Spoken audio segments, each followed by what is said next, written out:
नमस्कार, बहुत स्वागत है आपका। मैं हूं आपके साथ सुमित शर्मा। न्यूज रूम से मेरे सहयोगी पुनीत भी मौजूद हैं। उनके पास भी कुछ खास खबरों के लिए चलेंगे, लेकिन सबसे पहले सीधी से बड़ी खबर मैं आपको दे दूं। बाणसागर बांध की यूपी कैनाल टूट गई है और पानी के तेज बहाव से एमपी कैनाल भी टूट गई है। चुरहट के तीकड़ खुर्द गांव में यूपी कैनाल टूटी है, बघेड़ा गांव में एमपी कैनाल टूटी और जो कैनाल का पानी है, नहर का पानी है, वो गांव में भर गया है। लोगों को काफी परेशानियों का सामना करना पड़ रहा है इस समय। तो सीधी से इस वक्त की बड़ी खबर, बाणसागर बांध की यूपी कैनाल टूटी और पानी के तेज बहाव से एमपी कैनाल भी टूट गई। चुरहट के तीखड़ खुर्द गांव में यूपी कैनाल टूटी है और बघेड़ा गांव में एमपी कैनाल टूटी है। गांव में कैनाल का पानी भर गया, जिससे लोग परेशान हैं। तस्वीरें आपको दिखा रहे हैं, देख सकते हैं आप। कैनाल से पानी का तेज बहाव निकलता हुआ आपको नजर आ रहा होगा। उसकी क्षतिग्रस्त होने की सूचना है। उसके बाद एमपी की कैनाल मेरे संज्ञान में आपके माध्यम से आई है। मैं सारी अधिकारियों से चर्चा करने के बाद जो बेहतर से बेहतर आदेश हो सकता है देने का। क्या कुछ हालात हैं अभी वो हम जान लेते हैं। सीधे रुक करेंगे, संवाददाता शैलेंद्र सिंह जुड़ गए हमारे साथ। शैलेंद्र, क्या कुछ जानकारी है? क्या पानी के तेज बहाव में ये नहर टूटी है और नहर की मरम्मत का काम अभी शुरू हो पाया क्या? देखिए, अभी अगर हालातों की बात करूं तो जिस तरीके से यूपी कैनाल टूटी थी और उसके बाद उसका जो तेज बहाव था उसकी वजह से एमपी कैनाल भी डैमेज हो गई थी, जिससे कुछ गांव की तरफ पानी जा रहा था। सड़क पर भी पूरी तरीके से पानी आ चुका था। प्रशासन की जो पहली प्राथमिकता ये थी कि उस पानी को डाइवर्ट किया जाए और उसी दिशा में प्रशासन ने काम भी किया।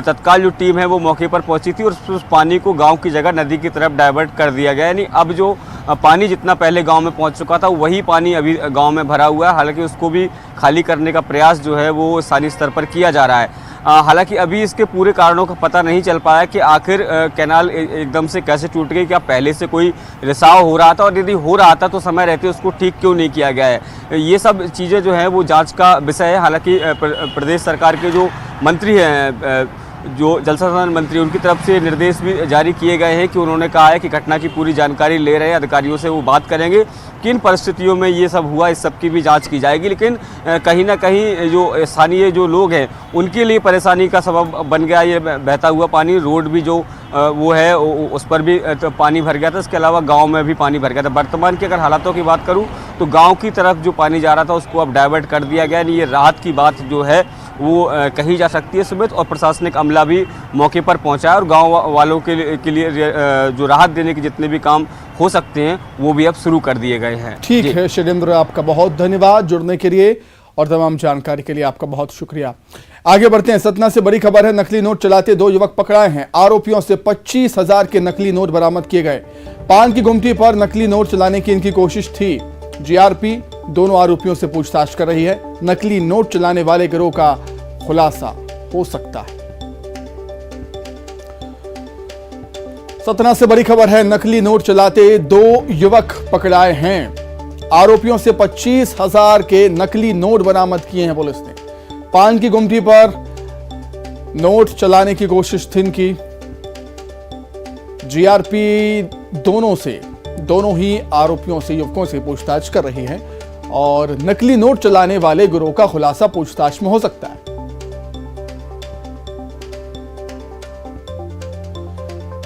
तो सतना से इस वक्त की बड़ी खबर, नकली नोट चलाते 2 आरोपी गिरफ्तार हुए। आरोपियों से 25,000 के नकली नोट बरामद हुए हैं। पान की गुमटी पर नोटों को चलाने की कोशिश थी इनकी। जीआरपी दोनों आरोपियों से पूछताछ कर रही है। ज्यादा जानकारी के लिए बातचीत करेंगे। सतना संवाददाता शिवेंद्र सिंह बघेल जुड़ गए हमारे साथ। शिवेंद्र, क्या कुछ और जानकारी आपके पास? बता दूं कि ये जो नकली नोटों का गिरोह है वो सतना जिले के रामनगर से संचालित है और लगातार इसकी शिकायत पुलिस को मिलती रही है।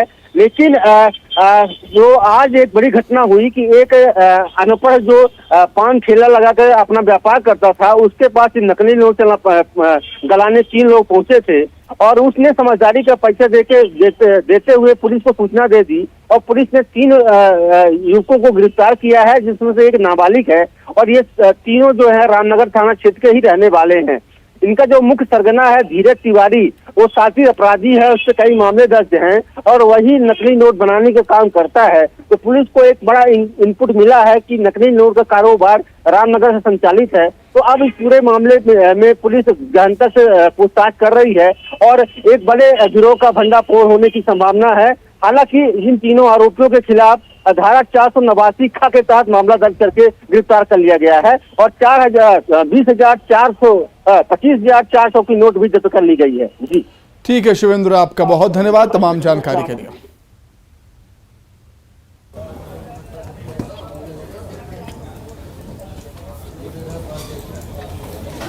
और चलिए बढ़ते हैं आगे और बात करते हैं पीएफआई की। पिछले कुछ सालों में मध्य प्रदेश में जो दंगों की घटनाएं हुई हैं, कहीं इसमें पीएफआई का कोई हाथ तो नहीं था, या इसकी भूमिका क्या थी? इस सब मामले को लेकर अब जांच एजेंसियां जांच करने में जुटी हुई हैं, पूछताछ की जा रही है। हाल ही में जो गिरफ्तार किए गए हैं उन लोगों से पिछले 7 वर्षों में 229 सांप्रदायिक दंगे हुए। अब इन तमाम दंगों की नए सिरे से जांच हो रही है। जांच एजेंसियों को तमाम दंगों में पीएफआई का हाथ होने का शक है।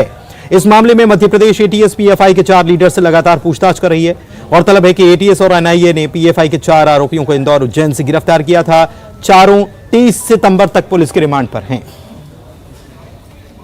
प्रदेश में पिछले कुछ सालों में हुए दंगों को लेकर अब जो है पीएफआई से उसके कनेक्शन की जांच की जा रही है, क्योंकि लगातार पूछताछ का सिलसिला जो है वो जारी है। एमपी एटीएस लगातार जो दंगों के कनेक्शन को लेके जो 4 पीएफआई के लीडर्स गिरफ्तार हुए थे उनसे पूछताछ कर रही है, उनकी फाइल ओपन की है। और खरगोन के दंगे के बाद जिस तरीके से नाम सामने निकल कर आया था, उसके बाद यही कहा जा रहा था कि पीएफआई की भूमिका इसमें जमकर राजनीति भी हुई थी, पीएफआई पर ये आरोप भी लगा था। उसके बाद अब पीएफआई के जो 4 लीडर हैं जिन्हें इंदौर और उज्जैन से गिरफ्तार किया गया था, उनसे लगातार पूछताछ की जा रही है। 30 सितंबर तक पुलिस रिमांड पे ये चारों जो आरोपी हैं वो हैं और ऐसे में अब जो है दंगे के कनेक्शन और दंगे के एंगल पे जो है जांच को बढ़ाने का काम किया जा रहा है। नए सिरे से कनेक्शन की जांच जो है मध्य प्रदेश की एटीएस ने शुरू कर दी है और तमाम जानकारियों को साझा किया जा रहा है, क्योंकि इस तरीके के इनपुट मिले हैं कि इन दंगों में पीएफआई की भूमिका हो सकती है। तो आने वाले समय में दंगे कनेक्शन को लेकर कई बड़े खुलासे हो सकते हैं। कैमरामैन दीपक के साथ मनोज राठौर, न्यूज़ 18 भोपाल। वहीं गृहमंत्री नरोत्तम मिश्रा ने कांग्रेस पर जमकर निशाना साधा। सबसे पहले दिग्विजय सिंह के आरएसएस की तुलना पीएफआई से करने पर पलटवार करते हुए कहा कि दिग्विजय सिंह जाकिर नाइक को शांति दूत बताते हैं, इनके प्रमाण पत्र की संघ को जरूरत नहीं है। साथ ही कांग्रेस में हो रही टूट पर उन्होंने कहा है कि कांग्रेस एक डूबता हुआ जहाज है, जैसे ऐसे भारत जोड़ो यात्रा आगे निकलती जाएगी, कांग्रेस डूबती जाएगी। और इधर दिग्विजय सिंह के मोहन भागवत पर दिए बयान पर भी गृहमंत्री नरोत्तम मिश्रा ने अपनी बात रखी।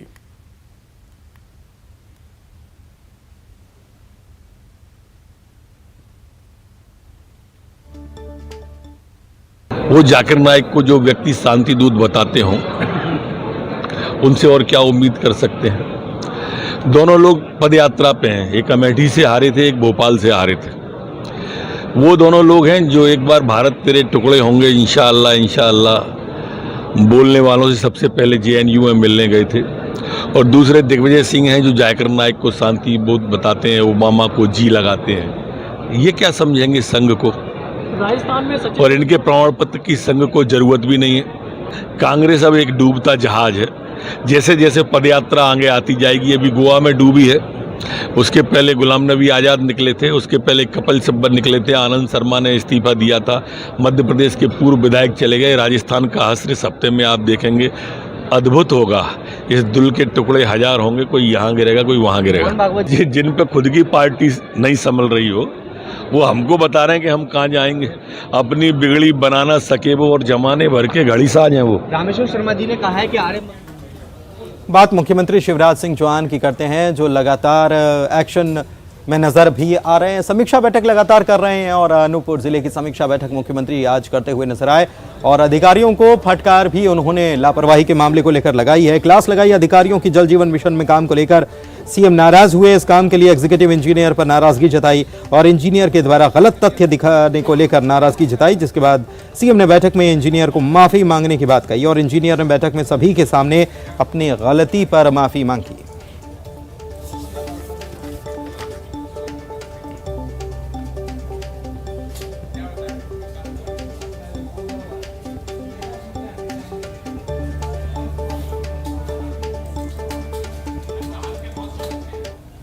तो विधानसभा चुनाव जो है वो बिल्कुल सामने ज्यादा वक्त बचा नहीं और ऐसे में सरकार फुल एक्टिव मोड में नजर आ रही है और इसीलिए मुख्यमंत्री कहीं अधिकारियों की क्लास लगा रहे हैं तो अब मंत्रियों पर भी नजर रख रहे हैं और मंत्रियों का जो दौरा होता है अलग अलग इलाकों का, उसकी जानकारी भी मुख्यमंत्री शिवराज सिंह चौहान लेने वाले हैं। इसकी जानकारी सीएम को देनी होगी।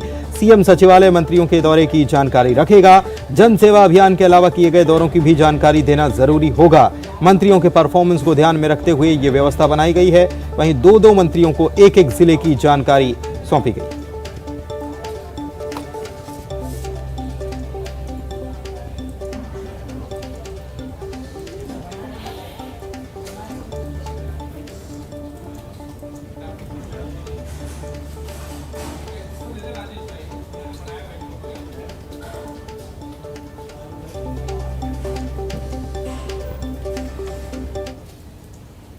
चलिए बढ़ते हैं आगे। खंडवा के हरसूद की बात करते हैं जहां पर वन मंत्री कार्यकर्ताओं की बैठक लेने के लिए पहुंचे हुए थे और वन मंत्री विजय शाह ने राहुल गांधी की तरफ से जो भारत जोड़ो यात्रा निकाली जा रही है उसके ऊपर तंज कसा। अपने अंदाज में क्या कुछ कहा, सुनवा रहे हैं।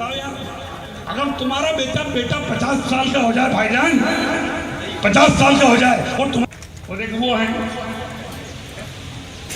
एयर कंडीशन गाड़ी में घूम रहे हैं, गाँव आ जाता है तो पैदल चलने लगते हैं। 55-56 साल भगवान ने कितने के हो गए, शादी नहीं हो रही उनकी।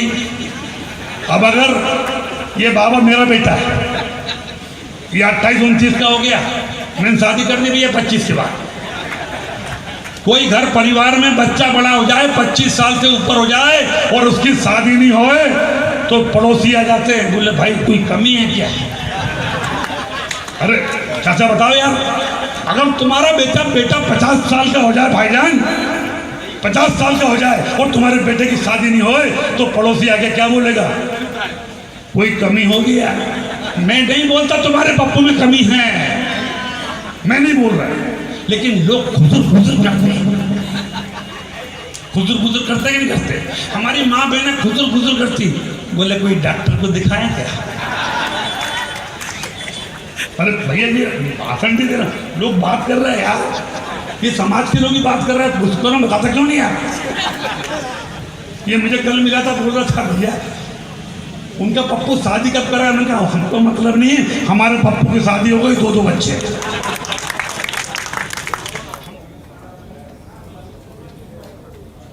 और वन मंत्री विजय शाह ने ये जो कुछ कहा, चुटकी ली या जो इशारा वो कर रहे थे, कांग्रेस को जाहिर तौर पर रास नहीं आएगा और ऐसे में पूर्व मंत्री पीसी शर्मा ने बताया कि 3 तरह के नशे के आदी हैं विजय शाह। एक है सत्ता का नशा, दूसरा है लिक्विड का नशा और तीसरा वो बता नहीं सकते। सुनिए जरा।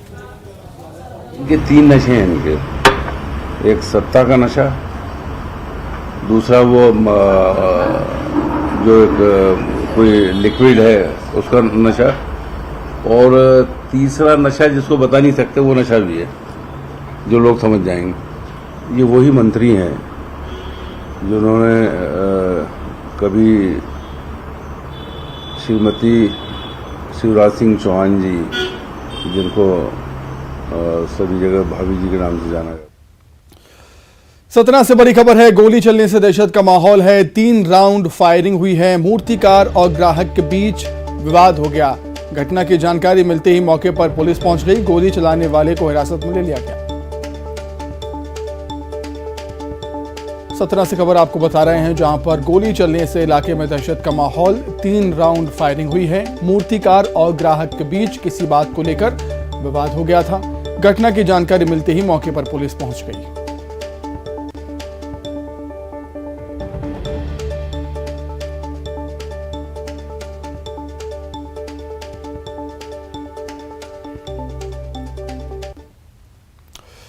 जबलपुर से बड़ी खबर, यूरिया घोटाले मामले से जुड़ी बड़ी खबर है। क्रेपको के एमपी प्रमुख को हाई कोर्ट से जमानत मिल गई है। डिप्टी जीएम एमपी के प्रभारी जयप्रकाश सिंह को जमानत मिली है। 2 सितंबर को झांसी से गिरफ्तार वो हुए थे। जमानत याचिका में पेश किया गया है तर्क। क्रेपको को मार्कफेड को 27 रैक यूरिया की सप्लाई 27 अगस्त को कर दी थी। मार्कफेड के अधिकारियों और सप्लायर को 70:30 के अनुपात में यूरिया भेजनी थी। क्रेपको ने अपना काम किया पूरा। घोटाले में कोई हाथ क्रेपको का नहीं है। तर्कों को सुनने के बाद हाईकोर्ट ने जमानत दे दी है। चलिए, ज्यादा जानकारी के लिए हम बातचीत करेंगे। संवाददाता प्रतीक हमारे साथ जुड़ गए हैं। प्रतीक, डिप्टी जीएम एमपी के प्रभारी जयप्रकाश सिंह को राहत। देखिए, बिल्कुल सुमित, क्योंकि जो दलीलें थी वो कहीं ना कहीं अदालत ने सुनी और उन तमाम तर्कों से संतुष्ट नजर आया हाईकोर्ट। यही वजह रही कि जो इतना बड़ा एक घोटाला उभर कर सामने आया था, उसमें पहली सुनवाई में आरोपी को जमानत का लाभ मिल गया हाईकोर्ट से। जयप्रकाश सिंह जो कि डीजीएम है और एमपी के प्रमुख हैं, क्रेपको वो कंपनी है जो मध्य प्रदेश में यूरिया सप्लाई करती है और झांसी में इसका ऑफिस भी है।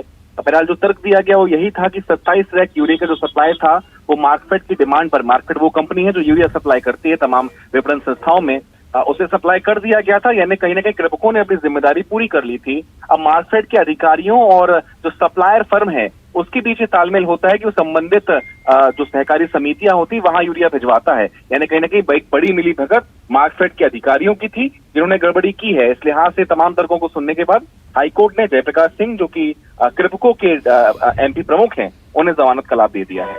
बिल्कुल, अब जयप्रकाश सिंह को जमानत मिली है तो अब मार्कफेड पर कहीं ना कहीं सवाल खड़े होंगे। बहुत धन्यवाद प्रतीक आपका जुड़ने के लिए, तमाम बातचीत के लिए।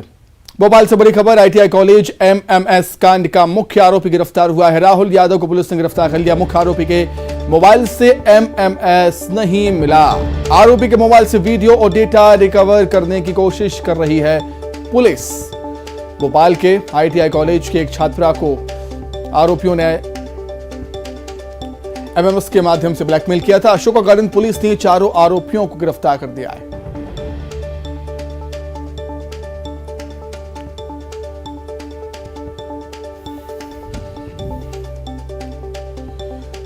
मुख्य आरोपी राहुल यादव को गिरफ्तार किया, लेकिन मुख्य आरोपी के मोबाइल से भी पुलिस को एमएमएस नहीं मिला है और अब डेटा को रिकवर करने की पुलिस यहां पर कोशिश करते हुए आरोपी के मोबाइल के डेटा को रिकवर करने की कोशिश है पुलिस की। अशोका गार्डन पुलिस ने चारों आरोपियों को गिरफ्तार कर लिया है, लेकिन अभी तक पुलिस के हाथ एमएमएस नहीं मिला।